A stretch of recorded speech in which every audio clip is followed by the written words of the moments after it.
Hi, welcome to Thinking Green. I'm Rana, and we're back after about a 2 month hiatus as the SECTV studios have moved from Waterford to Groton. And of course, this is a recorded show, so we're not in the studio yet, but they're ready to start taking our programs. So I'm very happy that my guest today is Dr. Justine McCabe, who is a clinical psychologist in the western part of the state, but also has, for maybe the 20 years that I've sort of known her, been one of the most consistent voices of reason for human rights in Palestine, and is now and was really speaking against the tide 20 years ago, I think. So welcome, Justine. Thank you very much, Rana, for having me. I appreciate the time to talk about this ongoing important issue and others that are related. So I actually began my activism as a consequence of my education. I, back a long time ago, I've been involved with this issue for 40 years, maybe. I was a doctoral student in anthropology, and I went to Lebanon to do my field work in the mid-70s, just before and then the beginning of the Lebanese Civil War. And that's the first place I saw Palestinian refugees who had been expelled from Israel in 48 and more in 1967. But interestingly for me, this year before I went to Lebanon, I, again, was a graduate student in anthro, and in the summer, and for a few months, I worked at the Gallup Indian Medical Center in Gallup, New Mexico. And I worked in a psychiatric ward, actually, and saw what had happened to our ethnic cleansing and genocide of our native peoples. And so that was a really important formative experience for a young woman to see the horrible situation on the mostly Navajo reservation we boarded and the Hopi reservation, and then to see what had happened to people on the ward who were mostly what we would call post-traumatic stress disorder, but they didn't at that time. So then fast forward, I go the next year to Lebanon, and I see these people, and I realize this is what's going to happen. Except that there are more of them than there were back in the 18th and 19th century, particularly. But that's really what I could not forget. So I then decided, I was at UC Davis as a staff research associate for several years, and I decided to go back to school and I got another PhD masochistically in clinical psychology because I wanted to be able to do something to help people directly in addition to my political work. And that's the way I felt most comfortable for me to do that. So I did that, and then I spent some time when Arafat came back to Gaza, and the PA that Edward Said would call the public address system to ridicule it. And I came to work at the Gaza Community Mental Health Clinic with my beloved late husband, Dr. John Batista, who's a psychiatrist and just passed away almost 2 years ago now.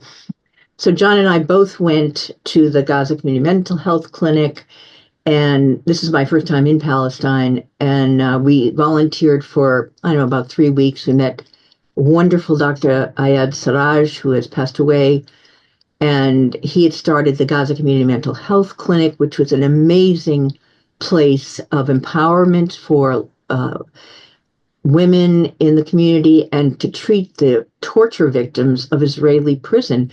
Virtually half of the people then, this is in the 90s, late 90s, who had been jailed were tortured. It was just, pro forma. You were tortured if you went to jail. So they had very culturally specific programs to treat those people.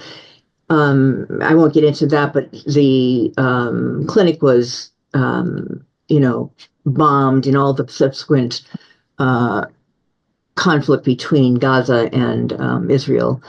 and the foundation continues, and the clinic continues, but it's been over in overdrive during this last period since October 7th of 2023. So at that time, I was also involved in lobbying for single-payer health care. My husband John and I John was very vocal about it, and we had a bill to have a single-payer situation occur in Connecticut. And we, moved it. We went through a couple of committees and was pretty successful with loads of support, of course, as you know. And the only political party at that time that would be supportive was the Green Party. So that's how he and I got involved with the Green Party. And then, again, fast forward, I worked mostly with the Green Party, with the national committee, the international committee of the Green Party. And beginning in the early aughts, the platform of the Green Party, which had started, 12 years before maybe, but it was getting national status as a registered political party. It's when, after Ralph Nader ran and gathered all this support and really lifted up people's hopes for an alternative to the Democrats. And so then I started to work on the international committee, and my first action when I went to a national meeting, was to introduce the idea of boycotting Israel. And people looked at me like I had 5 heads. And John Rensenberg, God rest his soul, he was wonderful, but I realized, whoa, you're going to have a lot of education to do here, even with this very progressive, open-minded party. So again, over the next 10 years or so, I worked with an absolutely wonderful woman, wonderful mentor, Julia Willebrand, who is my co-chair, and she just passed away in the last year as well.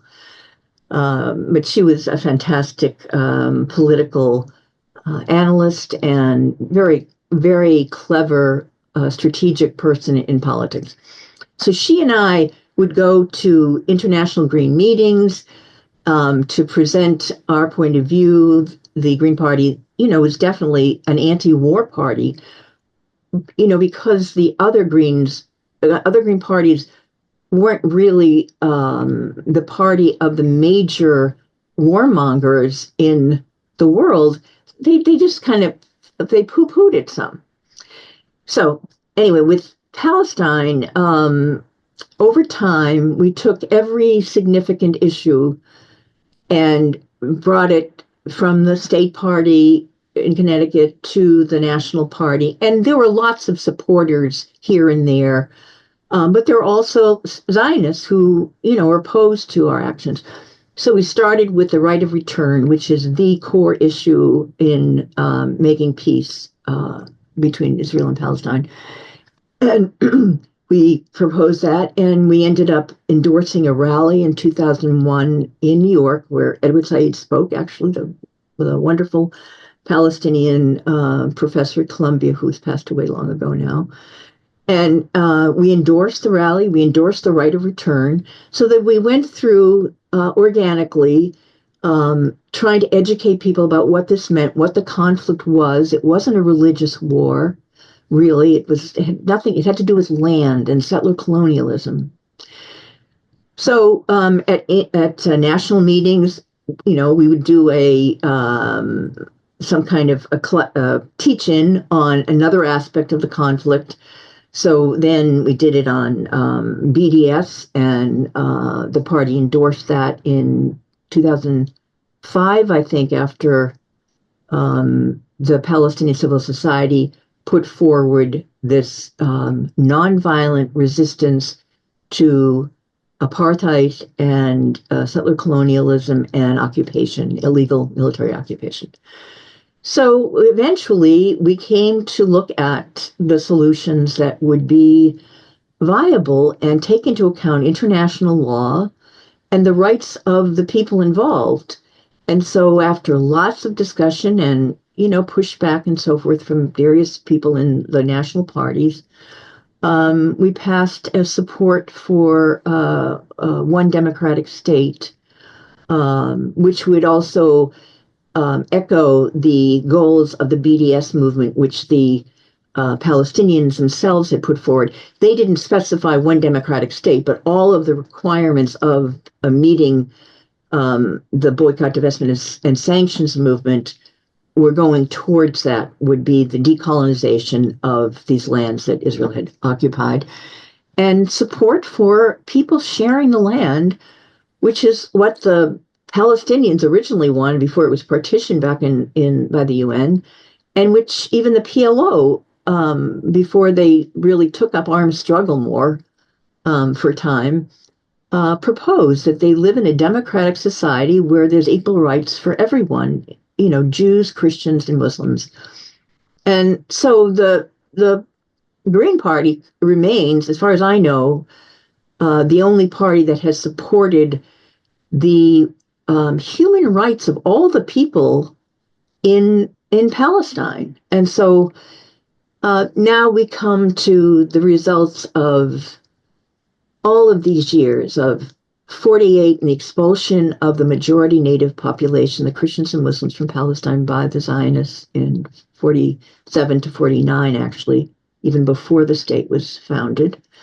And it was the people left not because their people told them to, not in the fog of war, but there is a plan called Plan Dalit that Zionists said the only way we're going to have a majority of Jews in this country is if we get rid of the Palestinians, who are overwhelmingly more than the Jews there.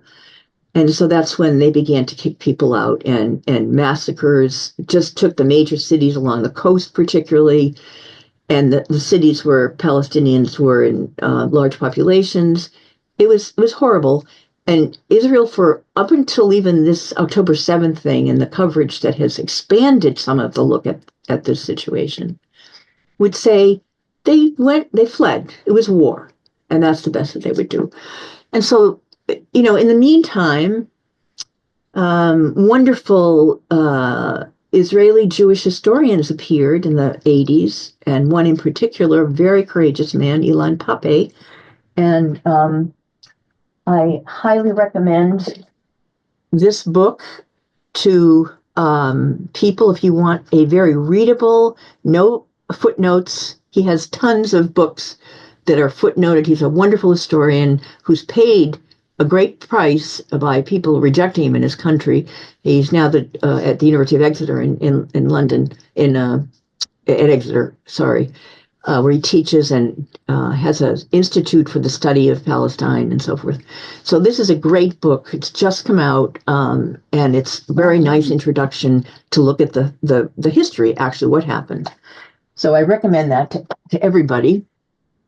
And so Elon he was trained in Hebrew University as an undergrad, went to Oxford for his PhD in history, and looked at all of the Israeli military documents, the archives that were just released, and the British Mandate documents too, and saw the testimony of people and what had happened. And it was what Israel was saying was a lie, basically. And so he's written a very important book called The Ethnic Cleansing of Palestine, that I encourage people to read. And then Palestinians themselves had been documenting this. Probably most recently, the best history of the whole thing is Rashid Khalidi's book, 100-Year War on Palestine from 1917 to 2017. And that's a really extensive, loads of footnotes and documentation too, like Elon's academic work is. So all this while, so I'll stop there. Maybe you want to interject a question. I'll stop giving a speech.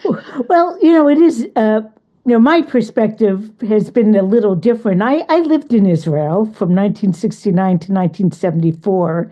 And I don't know where you were in Lebanon, but I was probably not that far away. I lived on a small kibbutz called Adamit, about half a kilometer from the Lebanese border, Mhm. maybe 10 kilometers east of the Mediterranean. And all of our neighbors were Bedouin villages. And when I look at maps now, the four villages that had been there in the area have all been, there's only one now that's a small town. The others, one became a big nature preserve.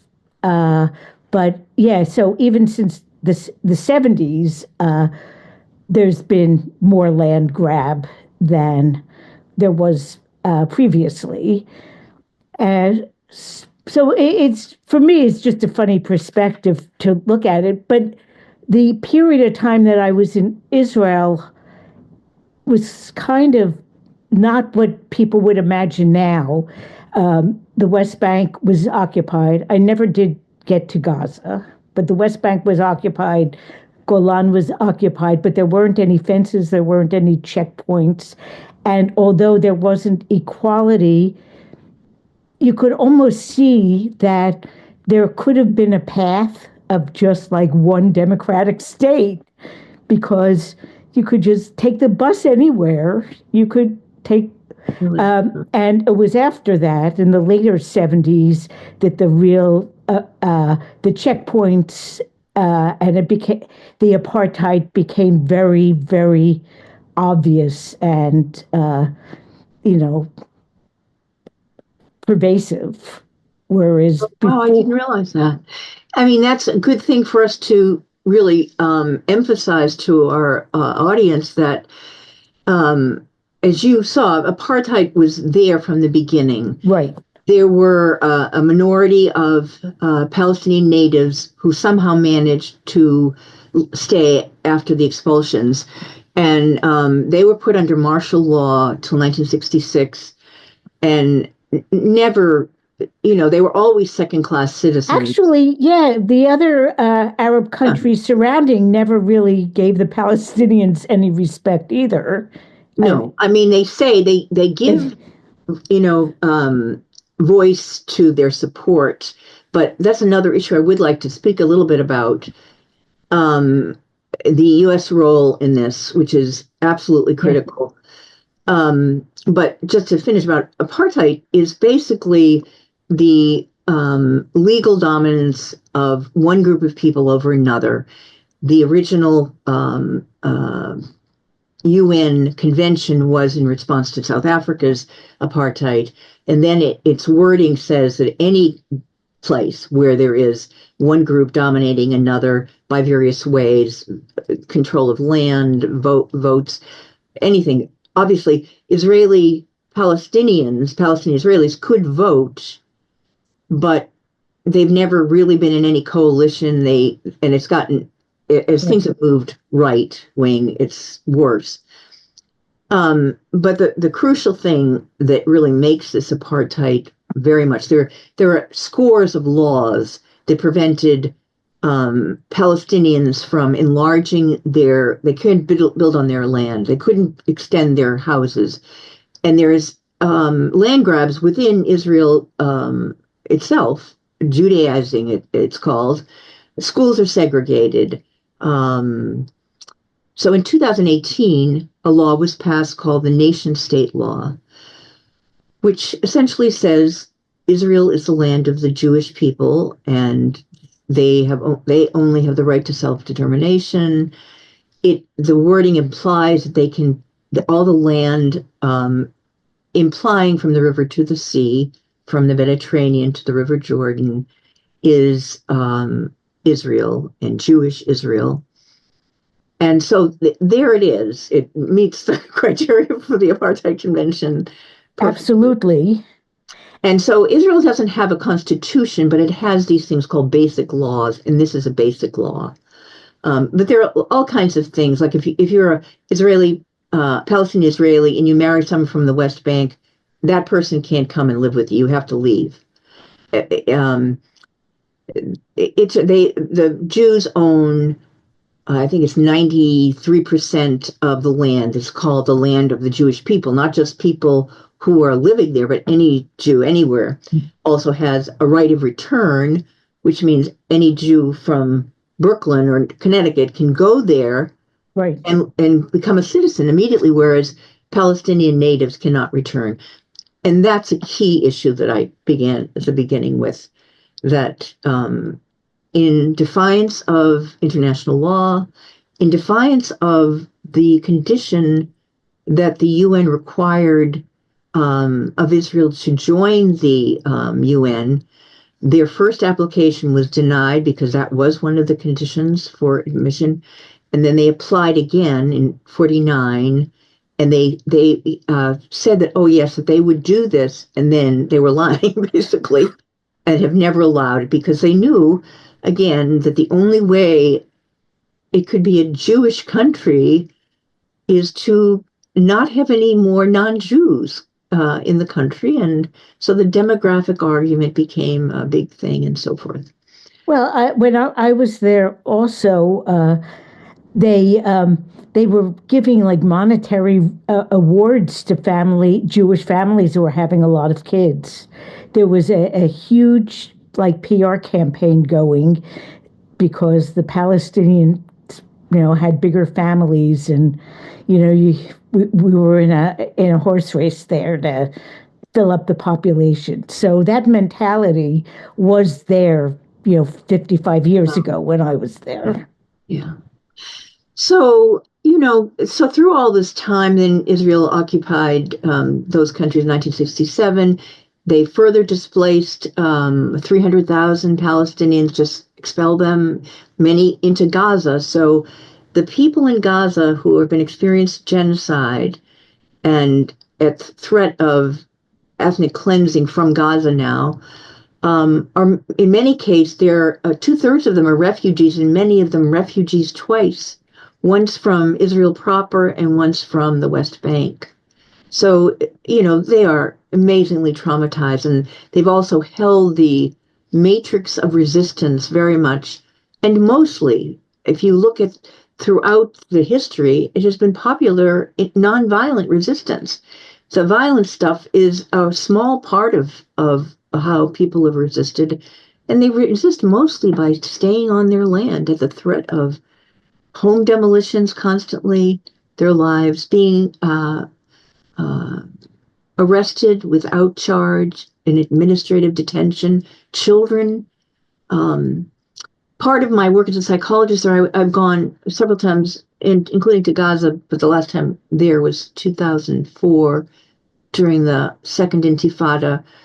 Again, Intifada means shaking off. It's an uprising against oppression. Doesn't have any implications necessarily for violence. It's just saying we oppose, we resist. So the first Intifada from 1987 to 1993 was almost completely nonviolent. At best, kids threw stones, and they were killed for it. It was a very local, wonderful, organized, very smart Intifada until the United States came in and the West and said, "Uh-oh, this is not good." And with Arafat's support too, because he wanted something to control in Palestine before he died, I think. I have a friend who was I've lost touch with him, but a Moroccan Israeli, Jewish Israeli, who lived in the New Haven area for a while. That's when we met him. And he and his family went back to Israel in the early 1990s. And because he had been out of the United States when he was called for his first reserve duty after coming back, he had been a computer guy. He was in the Air Force as a computer, stuff. And his reserve duty had been that kind of stuff. But when he came back after living out of the country for several years, they sent him to Gaza. And he had 2 kids, and he had a nervous breakdown because he was pointing a gun at kids with stones who looked just like his kids. He was this Sephardic Israeli. and he became refusenic. They moved back here, and I lost touch. I think he did move back there, but I don't know what he's doing. But it was like really traumatizing for him. So I also worry. It's like I don't like want to see Israelis being forced to either be traumatized themselves or to become monsters themselves. Absolutely. It's It's horrible. dehumanizing. Right. It's dehumanizing for everyone involved, including those who support it from a distance, you know? Yeah. Yeah, when I worked in a colleague of mine and I went and did some kind of relief workshops for teachers, humanitarian relief. We took them, this was in the West Bank, we would move them to a hotel where they could just be quiet for a time. And we did these various things with them to help them, have resources to bear the terrible tension. But I also saw how I asked this question a lot. How do they bear this suffering? The way I look at things in I've written about how the non-suffering part of our lives must be bigger than the suffering part, which the non-suffering part receives the suffering part so that you can exist, so that you can go on. And I would ask, how do they do this? But I do believe their solidarity with one another is that non-suffering part, however much individually, there's so much trauma there, so much trauma, so much deliberate killing of children that I heard of and I've written about. So that experience just continued. You can't turn away, or I couldn't turn away. And there are many people in the United States that haven't seen that directly, but they somehow empathize with this horrifically unjust and unbalanced situation. Where in the early aughts, if I gave a talk somewhere, I'd find "Go Home Nazi" or a allergist locally refused to see me because she'd heard of my politics, which is Oh a my God. violation of medical ethics. And I tried to educate her, not call her up on it. But those are small things compared to what's happened in this last year with students, for example, at universities and professors, in a couple of cases, tenured professors who have raised their voices in opposition to the genocide after October 7th.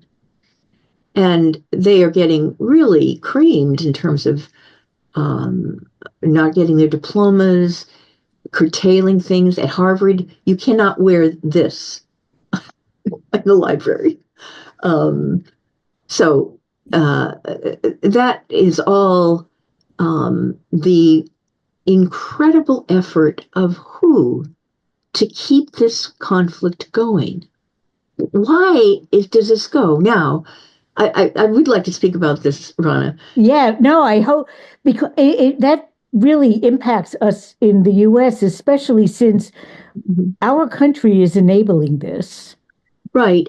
And for a long time, APAC, the American Israel, I don't even remember. it's a PAC that's a lobbying group. I can't believe I don't know.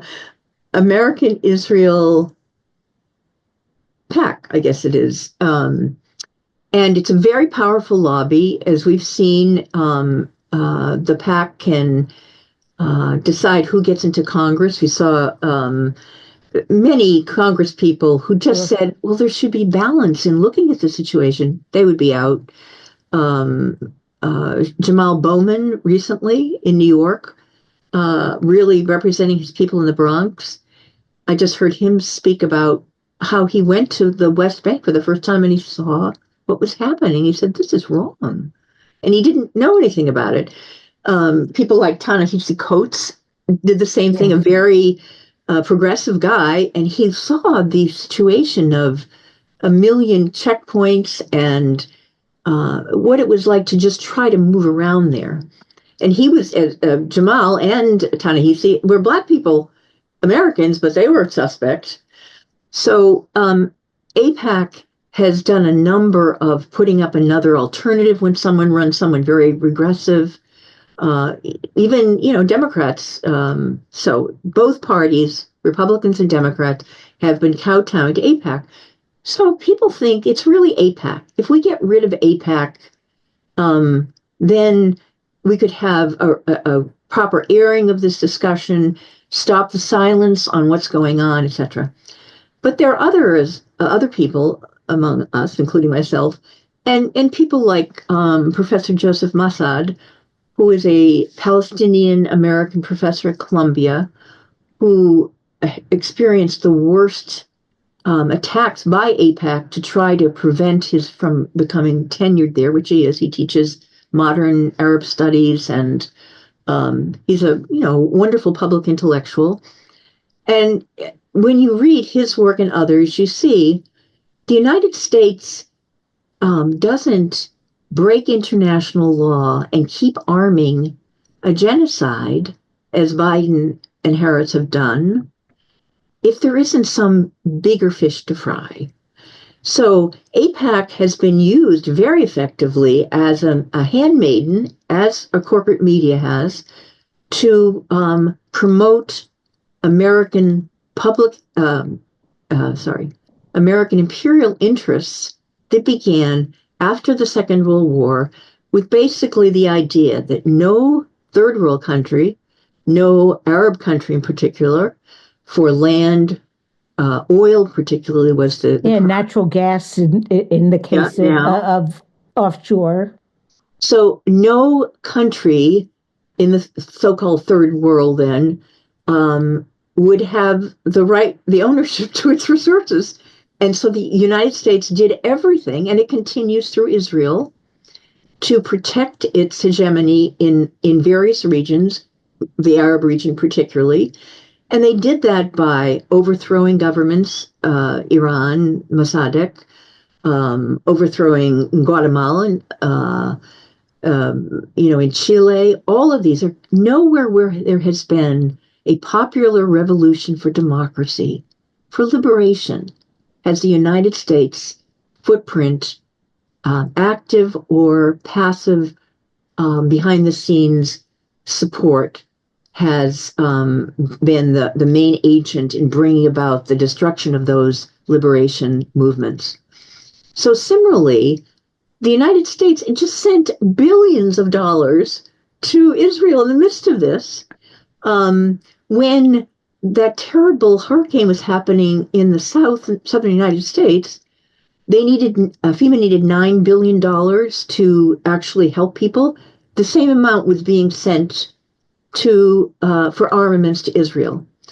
So since 1967, particularly, when Israel showed its great ability, having been financed with nuclear weapons by France, and then a very aggressive militaristic culture forming there since the start of the state, the United States said, oh, this is a really good agent for us. This is going to be our proxy. And then when Iran, where I have spent time too before the revolution, in 1979, Israel was becoming the cop on the beat, as Chomsky would say. And then when the Shah, whom we supported completely, was overthrown by, sadly, another repressive regime, but Israel really moved to the fore to be our agent for the United States, in conjunction with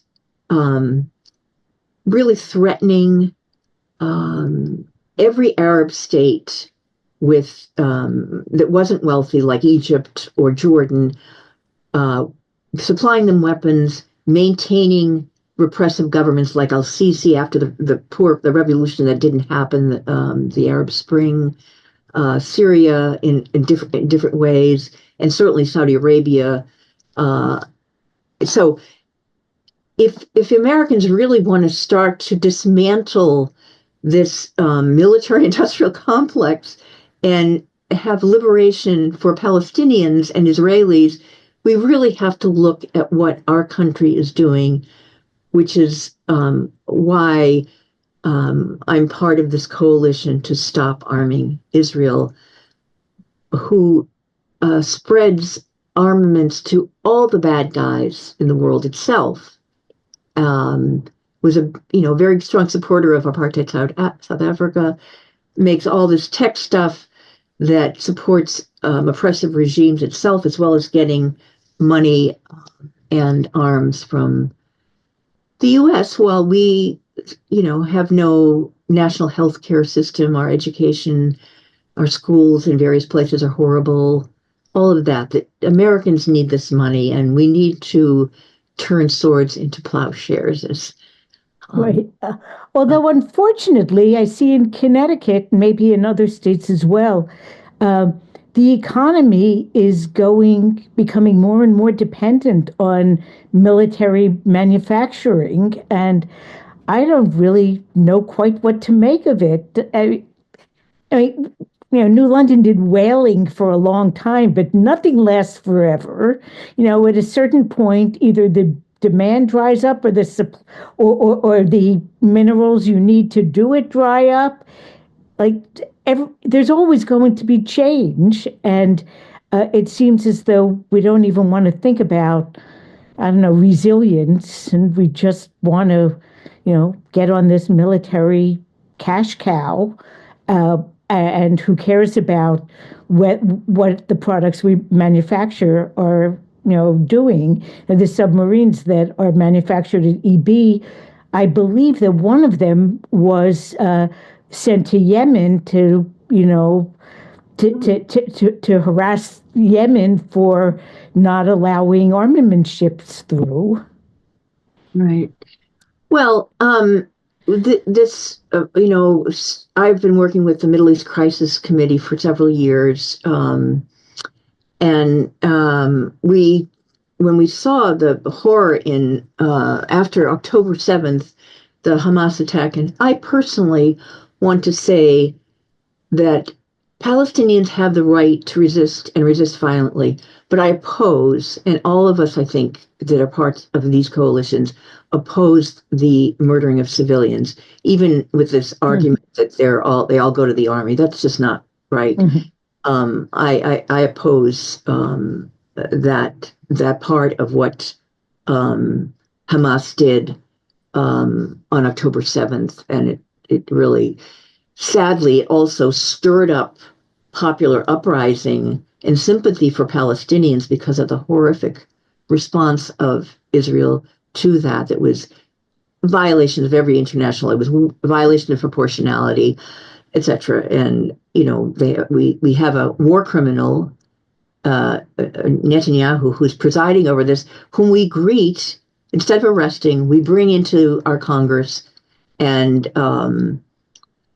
it can't be explained just by AIPAC, is what I'm saying. So our coalition, Stop Arming Israel, we've just put up an electronic billboard that's between in the conjunction of 91 and 95, that will be up for the next 4 weeks, 3.5 weeks. We've just put it up. And we've been joined by other organizations. And I am going to share the screen so people can see it. Oh, good. Okay. Okay. Oh, great. And yeah, this is their website as well, stoparmingisrael.us. And yeah, people can go to that website. It's on the sign, and there's an email. But we welcome other groups in Connecticut and elsewhere to start joining this Stop Arming Israel coalition, because that's at least an immediate way we might move towards stopping the horror that is affecting, as you said very rightly, Rana, the soldiers they're maimed for life in Israel. It's a horrible thing to turn yourself into an animal, killing other people whom you describe as animals. It's very dehumanizing. So I really welcome any groups that want to contact me or the Middle East Crisis Committee, or I don't know whether we can show the actual website so people can see this. I But might be able to, but I'll have to stop sharing this yeah, and I'll it's look. basically it's stop-armingusa.com is the website people can go to, and No, it's a that's way you can say, join the coalition. here. Okay, I got the Oh, beautiful. website, Yeah, and and it has the various right. Groups. supporters. And one of the actions, as we were talking about, that one Boycotting. can do is to push for the state of Connecticut to stop investing in Israeli bonds and stocks. We have 100 million in pension funds invested, which do poorly. They're not giving Connecticut people a good bang for their buck, for one thing. But instead of investing in things that oppose climate change, for example, climate activists should get on board with this. Um, we in Connecticut also, we Elbit Company is here manufacturing various things like drones, including the drones that kill those um, World Kitchen employees Mm. when they came to bring food into Gaza. So it's opposed to every value Connecticut and the United States claims to support, and instead to push their unions to stop this and invest in something that is wholesome and goes in a progressive direction and stops this insanity that is dehumanizing again for Israelis, Palestinians, and for Americans as we participate in this. So I urge my fellow citizens and others to get into this, to try to do something that's good for our future, um, that gives you great satisfaction in the midst of a lot of pain, to join with others. As you know, Rana, it gives you energy to have hope. And so I really, urge people to join us in stopping the arms, at least to Israel, and our investment in it, and to try to do something else than. I remember when Joe Biden came back from his first hugging of Netanyahu, he said something like, "And now we're going to find great jobs for you, making more weapons." It was like, these aren't inhuman people. They can do something more creative than you know build weapons to kill other humans. So I urge people to do that, and also that they can support the BDS movement, which is slowly growing and successful. It has great successes. Stop buying HP products, for example, and go to your town, city councils, to your reps in the state, and in the state that's probably you're going to get more action there, to pass resolutions for to stop investing in Israel, to boycott products made in Israel, and those can be very successful things. Those are the ways that apartheid in South Africa did stop. It takes a long time, but it pays off with time, because I think eventually, people are of good will when they are educated about these things. They they have a hard time turning away completely. Well, you mentioned well a couple things that is. I know that maybe in 2017 there was a bill in Congress to make boycotting Israel illegal. Mm. It and at the time it seemed very odd to me. I mean, we're supposed to be capitalists, right? And so when this was coming up, I was thinking, for many years I had not, avoided buying my Passover wine that was made in Israel because Mm. so many of the vineyards are on seized territory in Golan in the West Bank, and those people whose properties were confiscated, you know, the wine was just saying made in Israel. So I had stopped buying Israeli wine. And I thought, how are they going to come? Are they going to come after me, or how could they ever say, "Oh, like you broke the law because you chose to get your wine that was made in New Zealand or Europe and not in Israel"? It's just like I think it was, it became a free speech matter. And there were laws in many states, and wonderful people like the ACLU and yeah, others, Palestine Legal, took every one of them and fought against them. And they usually were overturned because of free speech. yeah, If we have Citizens United making corporations persons, well, certainly a real right. person has a right to speak. So, but it's a danger, and it takes a lot of time. It makes people think that Palestinians are terrorists, and people who support them are terrorists. It's just ridiculous. It's horrible distortion of facts, and um, so now here we are with Trump, and it's I mean, it's painful, but it's also ridiculous that he's going to, send Gazans, he says, to give them nicer homes, someplace. Egypt won't take. Wondering, yeah, about the people who feel like they're going to build their villas where the ecological damage, the environmental damage has been incredible. I mean, no one who's an adult now is going to be able to build their, Mar-a-Lago, annex in Gaza in their lifetimes. It's insane.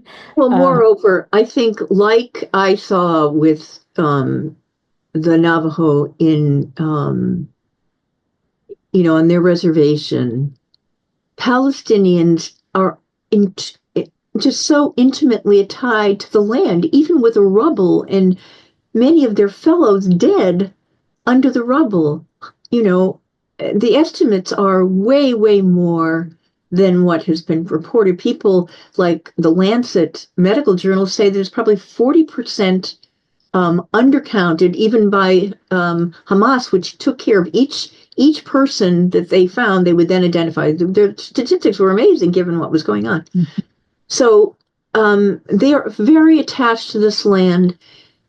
Also, I think it's important that the people in the rest of the world, the non-Western world, shall we say, who are formerly colonized, which is all of them pretty much, whom do they identify with? Do they identify with Israel as a settler colony? Do they identify with the United States in its history of colonialism and genocide? No, they identify with Palestinians who continue to represent liberation for everybody. They're not just representing liberation for Palestinians, they're representing liberation for everybody, including for the United States in some sense.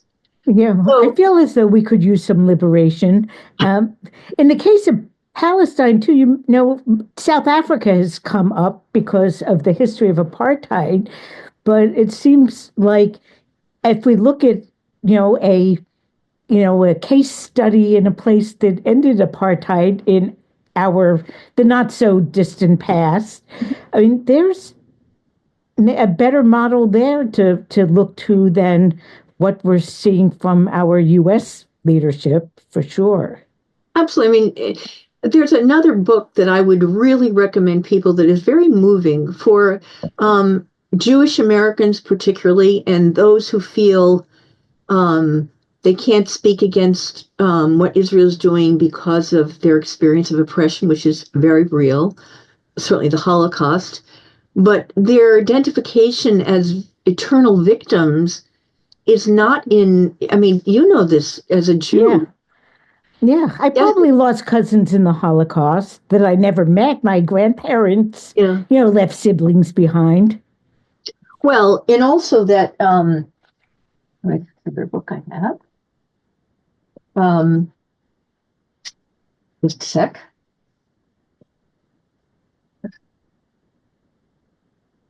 This is a book by Peter Beinart. It has lots of tabs in it, as you can see, that are beautiful.